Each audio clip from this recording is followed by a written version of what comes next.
Et avant cela, c'est Thomas Alexhauser, maire de Beuzeville, secrétaire général des centristes et porte-voix de Nouvelle Énergie qui est avec moi dans ce studio.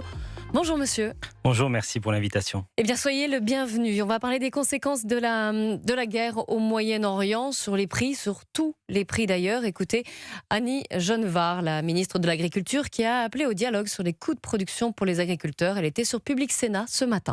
Les conditions dans lesquelles on produit aujourd'hui sont plus coûteuses qu'elles ne l'étaient avant le conflit. Le GNR, les engrais... Le GNR, c'est le gazole non routier. Le gasoil non routier, l'augmentation du prix du gaz... enfin bref, un certain nombre de déterminants augmentent les coûts de production. Ça, c'est certain. Cela sera-t-il répercuté sur l'alimentation? Là, c'est à voir. J'espère que non. Il faudra des nouvelles négociations commerciales? Il est clair que si l'augmentation des coûts de production était importante, il faudrait que les gens se remettent autour de la table pour voir comment cet effort peut être partagé. Économiquement parlant, l'avenir s'annonce assez sombre, d'autant plus, elle le dit, elle le sous-entend, si le conflit au Moyen-Orient ne trouve pas de fin et si les négociations n'aboutissent pas entre l'Iran et les États-Unis. Vous êtes maire de Beuzeville, c'est dans l'Eure, il me semble. Oui. Donc vous connaissez les agriculteurs, vous connaissez ces Français qui ont besoin de leur voiture pour se rendre au travail, pour se déplacer, pour emmener leurs enfants.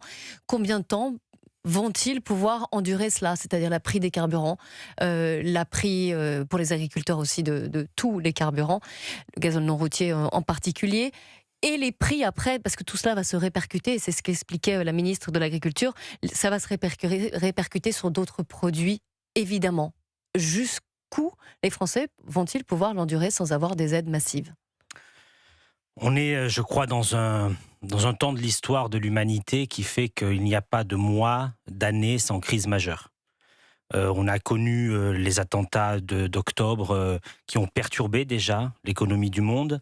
Cette guerre avec l'Iran, les États-Unis, Israël, le Liban va continuer à perturber. Et donc on est désormais devenu dans un monde où chaque jour n'est pas un jour de paix, chaque jour est un jour de difficulté. Et ces conséquences, on les ressent. Moi, chez moi, en tant que maire de Beuzeville, les services, les techniciens me disent on va devoir revoir les prix à la hausse de tous les chantiers parce que la révision des prix dans 3 mois vont nous imposer des prix à la hausse pour tous les matériaux. C'est déjà prévu. Sur les carburants, moi qui suis élu d'un territoire rural, les gens ont besoin de la voiture tous les jours pour aller travailler. Je pense qu'il y a une première chose qu'on ne dit pas suffisamment, c'est le besoin de confiance et de transparence sur les prix. Aujourd'hui, les gens ne comprennent pas comment un événement à un instant T, le lendemain, les prix à la pompe augmentent automatiquement.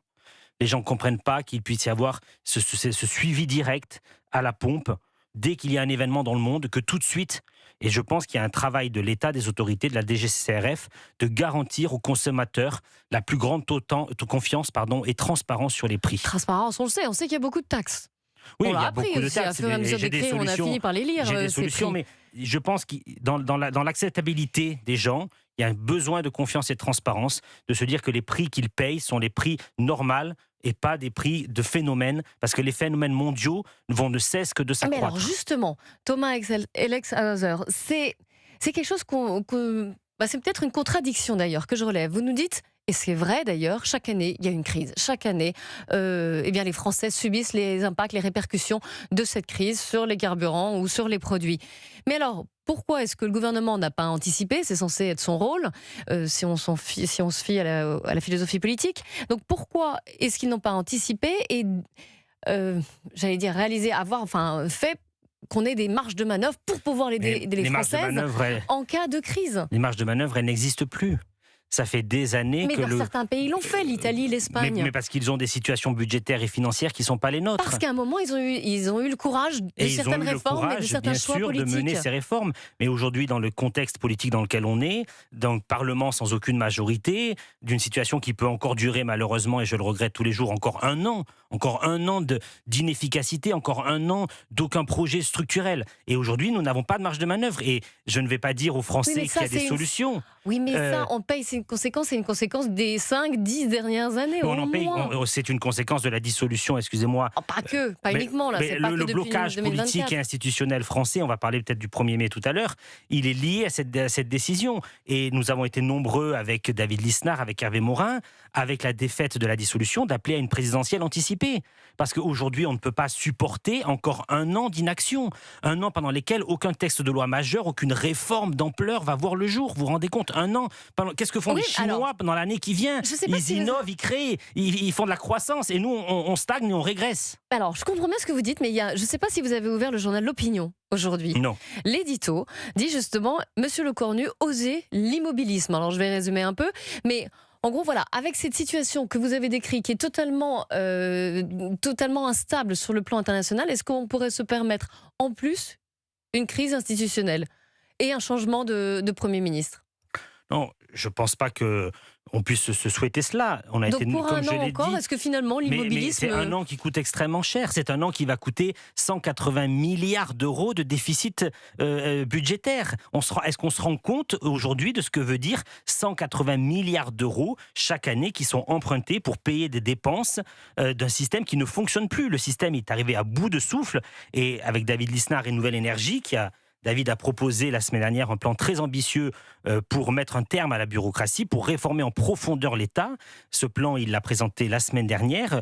Nous allons diffuser dans les prochains jours la totalité de son discours et de ses propositions. C'est pour réformer le système complètement. Il faut tout casser, il faut tout revoir, il faut tout changer. Il faut arrêter cette suradministration du pays, cet excès de normes. Il faut donner plus de pouvoir à une autorité. On va parler de la loi sur la simplification économie d'ailleurs, justement, en parlant de ça. Mais on y viendra. Juste avant, vous m'aviez dit que vous aviez des solutions pour les carburants. Ce seraient lesquels? Sur le carburant, il y a la capacité éventuellement de pouvoir tout de suite suspendre, je pense malheureusement, les certificats d'éco-énergie qui pèsent aujourd'hui l'équivalent. Vous avez vu que le gouvernement a dit non, c'était proposé par les distributeurs. Il faut revenir à cette proposition. Ça peut être une suspension temporaire, ça peut avoir un effet de 17 centimes d'économie. Ça a la conséquence de limiter les recettes sur l'électrification du pays dont on a besoin. Mais je pense que quand on frôle les 2,30 centimes d'euros du litre du gasoil, il faut peut-être faire ce sacrifice. Et donc j'appuie cette proposition de David Lisnard de cette éventuellement suspension de ces certificats éco-énergie qui aurait cette valeur de faire gagner 17 centimes immédiatement. Alors, Thomas Elexhauser, parlons à présent du 1er mai. Vaste polémique bien française. Le chef du gouvernement devait recevoir ce soir les représentants de la Confédération nationale des boulangers et boulangers-pâtissiers de France, en présence des ministres du Travail et du Commerce et des PME. Finalement, pour des raisons d'agenda, la réunion est décalée à demain. Il a promis qu'ils allaient trouver une solution négociée, sécurisante et pragmatique pour essayer de les faire travailler comme ils le souhaitent sur ce 1er mai. Avant de me dire, vous, ce que vous en pensez, écoutez Guillaume Kasbarian, député Ensemble pour la République de l'Eure-et-Loire, fondateur du Parti de la Liberté, qui a critiqué le recul du gouvernement sur le 1er mai. Il était l'invité de Laurence Ferrari, c'était ce matin sur CNews et Europe 1. Je trouve ça lamentable qu'elle ait été rejetée d'un revers de la main, qu'elle ait été mise... Capitulation. Oui, c'est ça.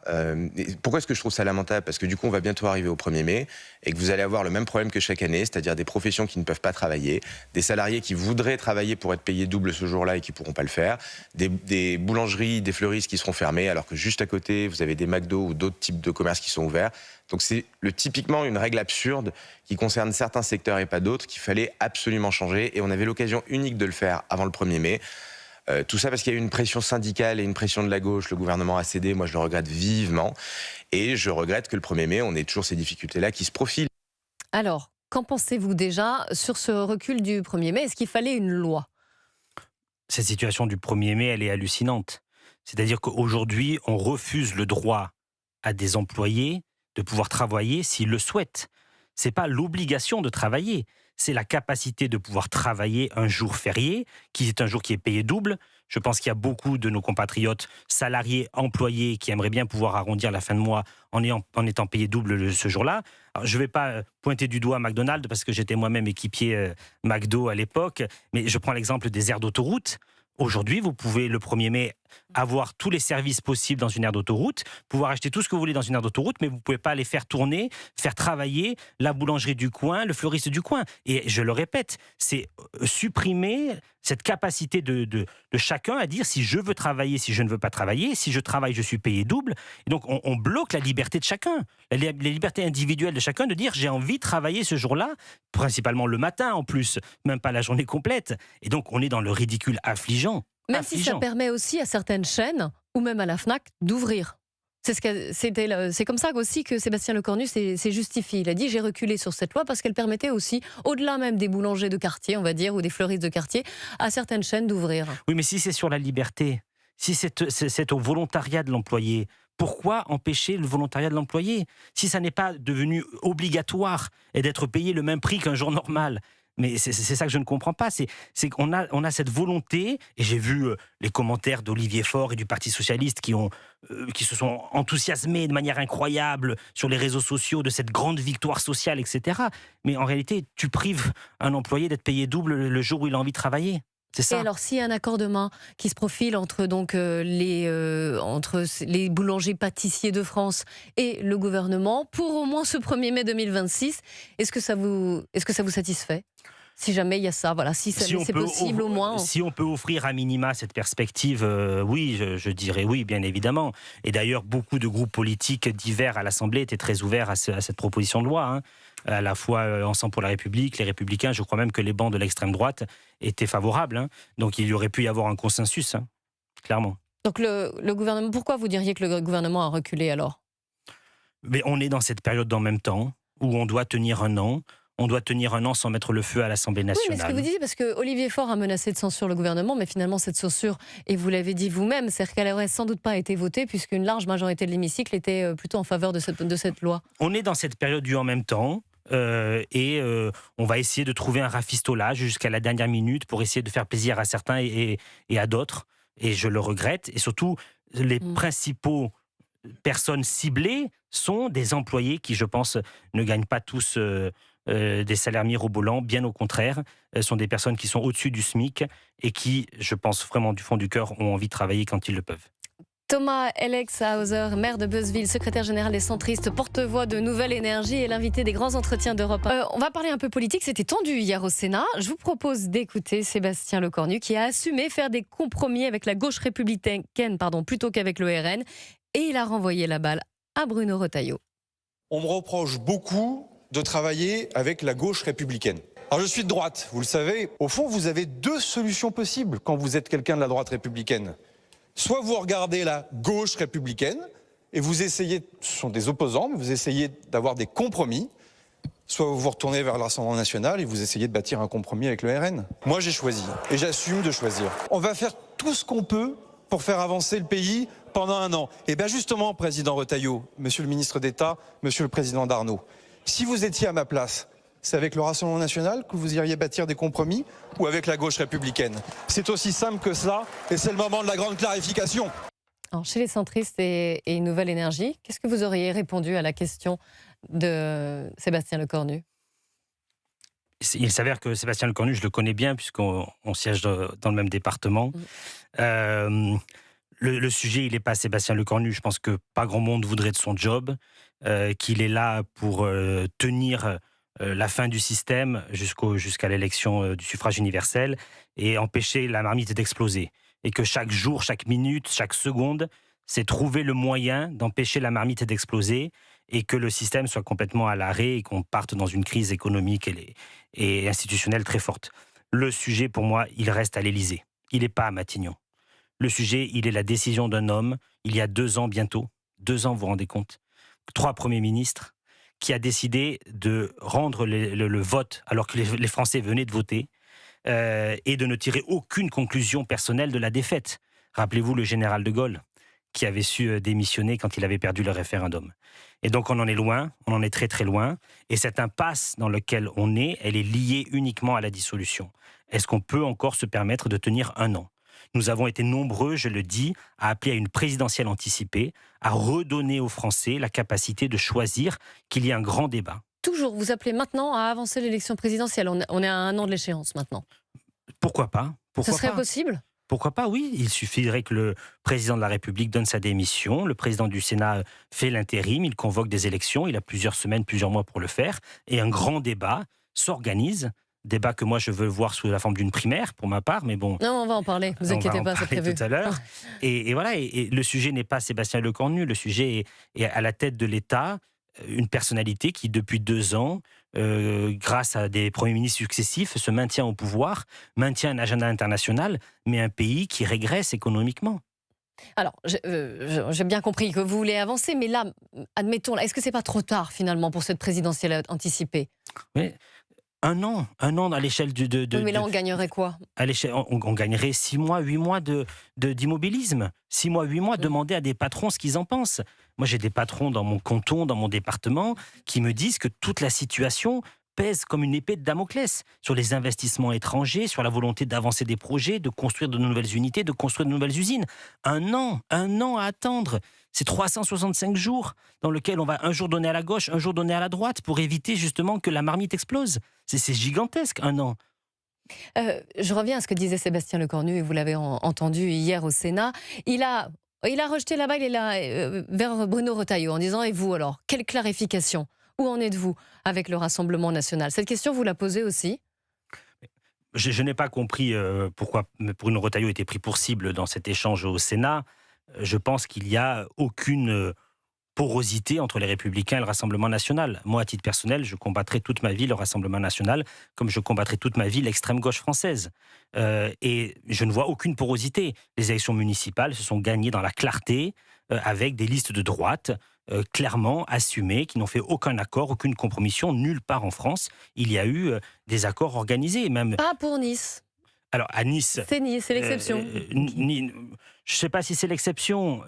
Si on peut parler de Nice 2 minutes. J'ai grandi dans le sud de la France, donc je connais bien ce coin du pays. Éric Ciotti, en réalité, il a fait un choix opportuniste quand il a fait l'accord avec Marine Le Pen et le RN. C'était le moment pour lui de pouvoir renverser la ville qu'il aime tant. Hein. Ah, mais il l'assume maintenant, en tout cas. Il a le droit. Mais s'il n'y avait pas eu cette échéance de Nice, je ne suis pas sûr qu'il aurait fait l'accord avec le RN. Et on voit bien que dans sa campagne, il a mené une campagne qui lui était propre. Seulement 6 élus de sa liste sont issus des rangs du RN sur une liste de 40 ou 50 noms. Et il n'y a eu aucun soutien des Républicains accordé à Éric Ciotti, aucune autre forme politique. Non, mais il y a eu un non-soutien à Christian Estrosi. Il y a eu un non-soutien peut-être de Bruno Retailleau. Moi, je ne suis pas les Républicains, je ne vais pas défendre Bruno Retailleau. Dans l'entre-deux tours, suivi à un contexte local extrêmement particulier et une campagne qui devenait totalement nauséabonde. Et Bruno Retailleau a exprimé ce qu'il a exprimé sur une autre antenne. Ce n'est pas mon sujet. Moi, je prends l'exemple de Cannes. David Lisnard, il avait une liste RN face à lui. Il a gagné au premier tour, plus de 80%, sans aucune compromission avec l'extrême droite. Donc, pour revenir à ce discours d'hier, je ne comprends pas l'utilité de prendre à partie le patron des Républicains, qui est très respectable et qui est une personne totalement intègre, dans un débat où il n'avait pas sa place. Thomas Ellexhauser, vous dites qu'il n'y a aucune porosité entre les Républicains et le Rassemblement national, mais puisqu'on parle des municipales, dans certaines villes, il y a eu dans les urnes, cette fois, des électeurs qui ont, pour faire barrage à LFI, ont préféré faire l'union des droites. Les électeurs, ils sont libres de voter pour qui ils veulent. On ne peut pas donner des leçons. Moi, aux dernières législatives, j'ai refusé de donner des leçons aux électeurs et de donner des consignes. J'ai dit quel serait mon vote. Quel serait mon vote dans un second tour entre différents candidats. Mais j'ai estimé que le temps des consignes de vote était révolu et que les gens ont le droit de voter pour qui ils veulent. Et c'est le droit de chacun. Et dans un second tour d'élection présidentielle, on ne va pas chercher à savoir entre Ségolène Royal et Nicolas Sarkozy si l'électeur qui vote pour l'un ou pour l'autre, il est issu du Parti communiste français ou issu du Rassemblement national. C'est un électeur parmi tant d'autres qui fait le choix de la personne pour laquelle il veut donner sa voix. Alors, parlons de 2027. Vous êtes favorable à une primaire ? Oui. D'accord. Mais une fois qu'on a dit ça, elle va d'où à d'où, cette primaire ? Et quand ? Cette primaire, je pense qu'il y a un mauvais procès qui a été fait à l'enjeu de la primaire. On a oublié 2016, l'élan populaire gigantesque de 2016. Si vous demandez à la rue dans la rue combien il y avait d'électeurs, les gens ont oublié. Plus de 4,5 millions de Français se sont déplacés un dimanche pour voter pour un candidat à l'élection présidentielle. C'est du jamais vu, on n'a jamais vu ça. Et je pense que sans les procès, les manœuvres, les attaques, les attitudes de François Fillon, l'élection présidentielle aurait été tout autre. Et donc je crois en la primaire, parce que je pense que c'est le moyen de mettre autour de la table des visions différentes, mais qui peuvent aller dans un but commun. Certains justement reprochent et disent voilà, on voit tellement de visions différentes qu'on se demande comment après ils peuvent se rassembler. Mais on se rassemble sur l'ordre républicain, on se rassemble sur l'économie de marché, on se rassemble sur la fin de l'assistanat. Il y a des points majeurs comme ça sur lesquels on se rassemble. Et je suis persuadé que nous devons proposer une offre, et c'est aux Français de trancher entre un projet Attal, un projet Édouard Philippe, un projet Retailleau, Lisnard, qui sont des projets et des visions différentes. Mais ils sont d'accord, tous ces gens-là sont d'accord sur une économie de marché. Je ne suis pas sûr aujourd'hui, et je pense que cette primaire ne doit pas s'ouvrir au Rassemblement national, parce que pour moi, la vision économique du Rassemblement national n'est pas la même vision que les candidats que j'ai présentés tout de suite. Elle irait d'où à où alors? De quel parti à quel parti? Pour moi, elle doit intégrer de Gabriel Attal jusqu'à la droite conservatrice et républicaine. Est-ce qu'elle doit intégrer Reconquête? La question se pose. Pour moi, il y a différents mouvements dans Reconquête. Il y a un mouvement Sarah-Knafo qui a émergé pendant cette campagne municipale. Il y a un autre mouvement Zemmour sur lequel je suis beaucoup moins à l'aise sur les prises de position et sur la posture et sur le discours. Mais cela se pose comme question. On a oublié que Christine Boutin était dans le gouvernement Sarkozy en 2007. Et elle n'avait rien à voir avec des personnalités, avec Jean-Louis Borloo. Avec Jean-Louis Borloo. Mais... j'en ai perdu ma question. Non, mais là, le problème de cette primaire, c'est que vous appelez-vous à cette primaire, mais beaucoup d'entre eux ne veulent pas de la primaire. Mais ils ne veulent pas de la primaire parce qu'ils veulent rester sur un schéma de sondage. C'est comme s'ils avaient peur de la compétition. Mais la compétition, elle est saine.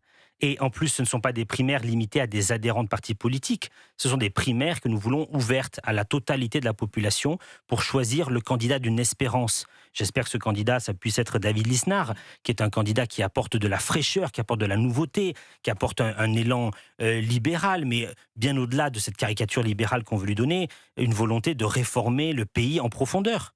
Je vous fais écouter Clément Beaune, le haut-commissaire à la stratégie et au plan sur les ambitions de Gabriel Attal, puisqu'on l'a mentionné et ça y est, il s'est plus ou moins présenté. Il était sur TF1 ce matin, Clément Beaune. Gabriel Attal dit lui-même qu'il faut commencer par les idées, qui se préparent, qui réfléchit, qui prépare un projet, tant mieux, et que ce n'est pas aujourd'hui le moment d'une candidature. Bon, on a suffisamment... Donc quand je vous demande, est-ce que c'est votre candidat? La réponse, c'est pas forcément... Et je ne vais pas me prononcer à sa place, puisqu'il n'a pas dit qu'il était candidat. Donc on a suffisamment de candidatures tous les jours qu'il faut commenter pour ne pas commenter les candidatures qui ne sont pas encore, pas aujourd'hui, annoncées. Bon, et je pense qu'il a raison de dire, dans ce moment de confusion, dans ce moment de grand débat sur la démographie, sur le climat, sur le travail, il faut commencer sur l'Europe. Il fait des propositions dans cette interview aussi. Il faut commencer par des idées, par un projet. Et puis il y aura un moment de candidature, probablement. Alors, il n'a pas dit qu'il était officiellement candidat, il a dit qu'il était prêt. Qu'il se sentait prêt, qu'en pensez-vous, Thomas Alexhauser? Je regrette qu'on se fixe sur cette détermination d'un candidat à des sondages. Pour moi, ce n'est pas au sondage à déterminer qui est le plus populaire, qui peut gagner, remporter cette élection. Mais j'appelle à nouveau à ce que les suffrages déterminent le ou la meilleure candidate. Donc une primaire. Il va falloir les convaincre. On va continuer. Merci beaucoup. Thomas Alexhauser était l'invité des grands entretiens d'Europe 1 Info. Je rappelle que vous êtes maire de Beuzeville, secrétaire général des centres.